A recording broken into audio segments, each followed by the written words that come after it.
Now, Bill, that was a big day for Cowra. You don't often have some of that iconic value visiting Cowra. Yeah, certainly true, Gary. Icon in the literary world, a novelist of great renown and diversity, and of course the explanation that he's given, the understanding he has for this particular precinct and the history of this area is something that he's been very clever in understanding that and recording that, and come out with a fictional book based on the town of Garwell, which is Wiradjuri for swamp, I'm led to believe, and use some of the events and some of the characters in a different way, with, as I think as he said, a little bit of literary license to tell a story but still have some meaningful tie back into the actual event for people who I think understand where he was going in terms of having us understand better the nationalities and the different cultures that were involved in this time in history, and how it impacted not just Cowra but on a broader scale. It's interesting too that he's used the fictitious town and fictitious people to avoid identifying anyone in particular. His words, and quite amusing in his interpretation of some of those he may have been trying to avoid, and certainly a central character of Alice, and most concerned that there was no Alison other than it's a name that he picked up. So, and the event of Alice in terms of their involvement with various other people may or may not have taken place. It was just a fictitious, if you like, character.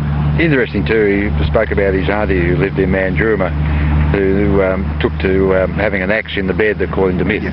It just shows how scared people must have been at that time. You talk to local people here and they say it was basically over before, and I think the local people were probably, I don't know, maybe less scared than people further afield, because in Cowra you knew what was happening, you were under control, and that fear factor probably wasn't quite there. But when you got further afield, I'd suggest that the understanding of the land, the understanding of all the circumstances, news would travel so much more slowly. It could have seen, as Tom indicated, a 9-year-old boy in Homebush, you could have seen that there was a war from within. Whereas in Cowra we knew that wasn't the case. Now, you did mention that perhaps Tom could qualify as an honorary citizen of Cowra. That sounds like a really good idea.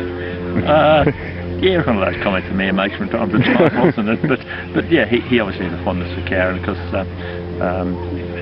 he had an auntie in Mandurama. Bear in mind that his brother, I think, was married in Cowra at Raphael's Church many years ago.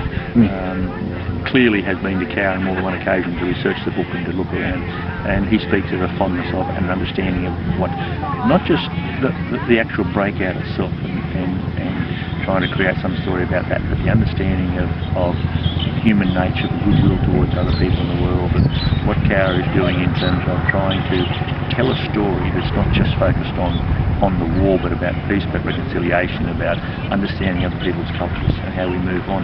And I think I indicated it's a story that we have, which is almost unique in Australia. And there are very few places in the globe that have this sort of a story where we really have a bit of history to make sure we tell properly to future generations. That involves conflicts of war and involves other people and tragedies surrounding other peoples. And reconciliation to follow. Reconciliation. And it's not necessarily, whilst there's still generations out there that have horrid memories of certain aspects of the war, I think we acknowledge that.